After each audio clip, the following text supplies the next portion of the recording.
Welcome to the day 4 to acquire the professional skill of Microsoft project.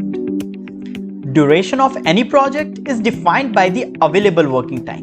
Let's decode this statement.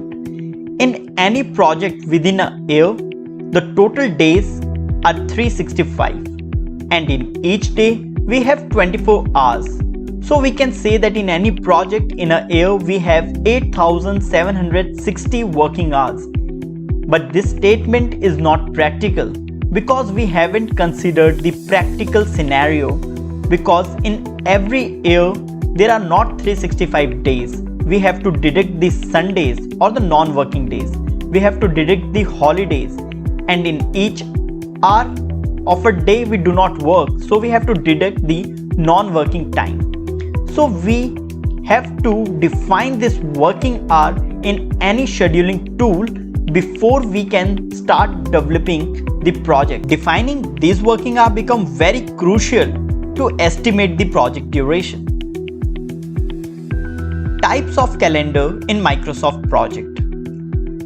In any project we have several tasks which we divide in the form of activities, and each activity may be assigned with various resources which perform this activity. The calendar which will be applicable for each one of them is known as the project calendar. But if we want to assign a specific calendar to a specific task, then we can have a task calendar. And sometimes it requires that we need to assign the calendar to a particular resource as per its availability. So it becomes the resource calendar. These are the three types of calendar available in Microsoft project. How do we define calendar in MSP? Defining a calendar in any project is the first step we do before starting preparation of its program. So we have to go to the project tab and then we have to select change working time option. Once we click on this, a dialog box will open. Now here you can see there are 3 by default calendar available in MSP. Now if we see, the white boxes represents the working days. So Saturday, Sunday is non-working day represented by the gray box. Now if we change the calendar, the representation will change accordingly.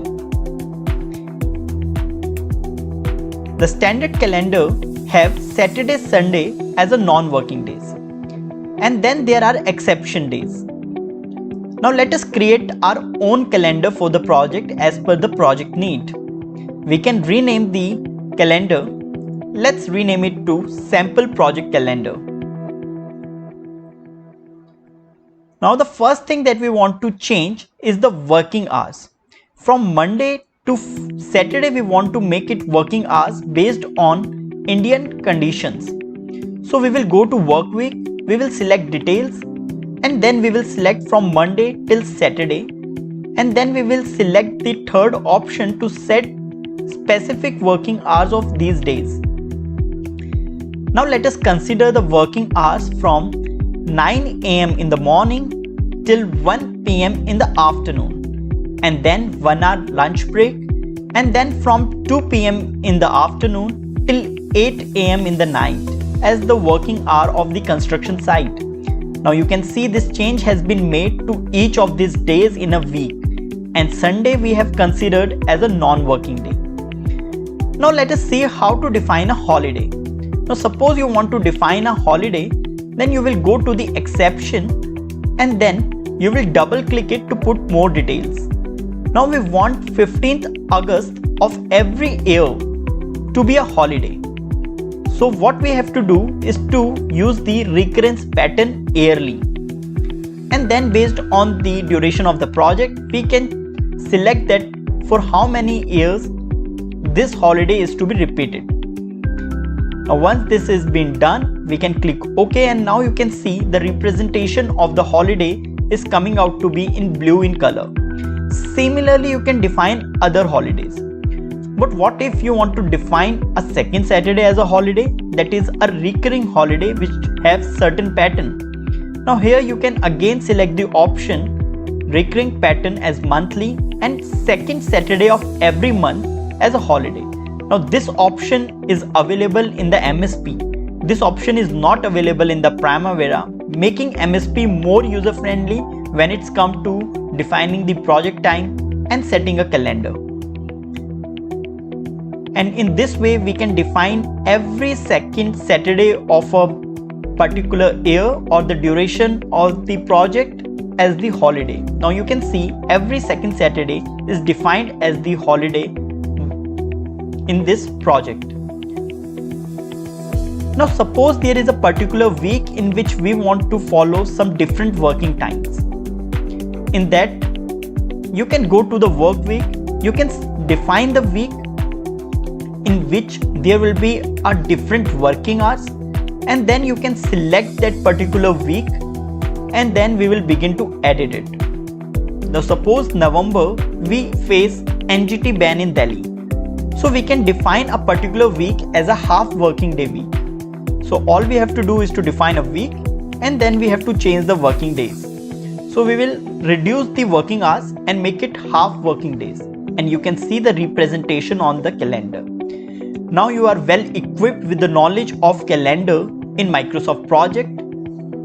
But now the real question arises, how do MSP calculate the duration? You have to go to the option and you have to set the few calculation values. How many hours in a day you will work? So based on the calendar you defined, you have to manually fit this data. So let us say that on an approx we will work 10 hours a day. In a week we will work 60 hours in a week, and in a month we will have 26 working days. Now this data is very important because it will be used by the MS project for the calculation. How to assign calendar in MSP? Now to assign a calendar in MSP, all you have to do is to go to the project information and select the calendar which you want as a default calendar for this project. It will be followed by each activity. You can also go to the time scale to change the representation in the Gantt chart. Now select the calendar which you want to represent in the Gantt chart so that the holidays get defined accordingly. Now it's your turn to showcase your skill with today's task.